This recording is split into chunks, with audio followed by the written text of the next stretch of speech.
आज आहे हरितालिका आणि मी आज उपवास केला आहे.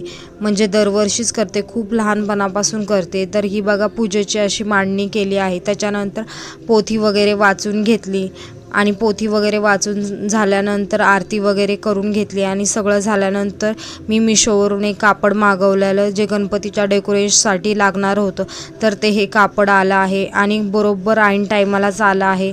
मला वाटलं येतं की नाही, पण आलं ते टायमिंगला.